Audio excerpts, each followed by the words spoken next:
എടി മരമാക്രി, എഴുന്നേറ്റ ഉടനെ ചായ കുടിച്ച് വയറ്റ് തീടാതെ എന്നെ കുടിക്കടി. വെയിൽ വരുന്നതിന് മുമ്പേ നിന്റെ ബ്ലഡ് വോളിയം കൂട്ടി വെച്ചില്ലെങ്കിൽ ഉച്ചയാകുമ്പോ നീ വാടിയ പയർ പോലെ ഇരിക്കും. എടി കാട്ടുകോഴി മാ, എന്നെ ഇട്ട് വെയിലത്തിറങ്ങല്ലേ. സൂര്യന്റെ ചൂട് മുഴുവൻ വലിച്ചെടുത്ത് നിന്നെ ഞാൻ തന്തൂരിയാക്കും. വെളുത്ത കോട്ടൺ തുണി ഇട്ട ആ വെളിച്ചം തട്ടിത്തെറിച്ചു പോയിക്കോളും.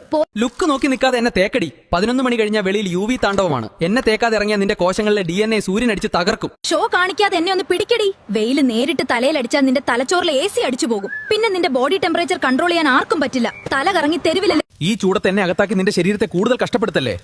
എന്നെ ദഹിപ്പിക്കാൻ നിന്റെ ശരീരം ഒരുപാട് ചൂടുണ്ടാക്കും. പോയി വല്ല കഞ്ഞിയോ പഴങ്ങളോ കഴിച്ച് അകത്തുള്ള തീയൊന്ന് അണക്കിയോ. ഈ ചൂടിൽ ഞങ്ങളിട്ട് സ്റ്റൈല് കാണിക്കല്ലേ. നിന്റെ കാലിലെ രക്തക്കൊവലുകൾ വീർത്ത് ചൂട് പുറത്തോട്ട് കളയാൻ നോക്കുക. അത് തടഞ്ഞാൽ നിന്റെ ബോഡി മൊത്തം ചൂടാകും. മര്യാദക്ക് വല്ല ലൂസ് ചെരുപ്പ് ഇടും. എടി മരഭൂതമേ, പുറത്ത് 40 ഡിഗ്രി ചൂടുള്ളപ്പോ എന്റെ ഉള്ളിലെ കെമിക്കൽ റിയാക്ഷൻ പാളം തെറ്റും. വെയിലത്ത് വെച്ച് ഗെയിം കളിച്ചാൽ ഞാൻ പണി നിർത്തും. എന്നെ ഒന്ന് തണലത്ത് വെക്കടി. എടി കരിങ്കാലി, എന്നെ കണ്ടോ? കടും മഞ്ഞ. ഇതിനർത്ഥം നീ കുടിച്ച വെള്ളം ഒന്നിനും തികഞ്ഞില്ല എന്നാണ്. നിന്റെ കിഡ്നി വെള്ളമില്ലാതെ കരയാണ്. ഞാൻ കറങ്ങുന്ന കണ്ട് സോഫയിൽ ഇരിക്കണ്ട. ഈ തീക്കാറ്റ് ഞാൻ നിന്റെ മേത്തോട്ട് അടിച്ചു തന്നാൽ നിന്റെ വിയർപ്പ് വേഗം പറ്റി നീ കൂടുതൽ തളരും. വല്ലപ്പോഴും ദേഹത്ത് വെള്ളം നനയ്ക്കടിയേ.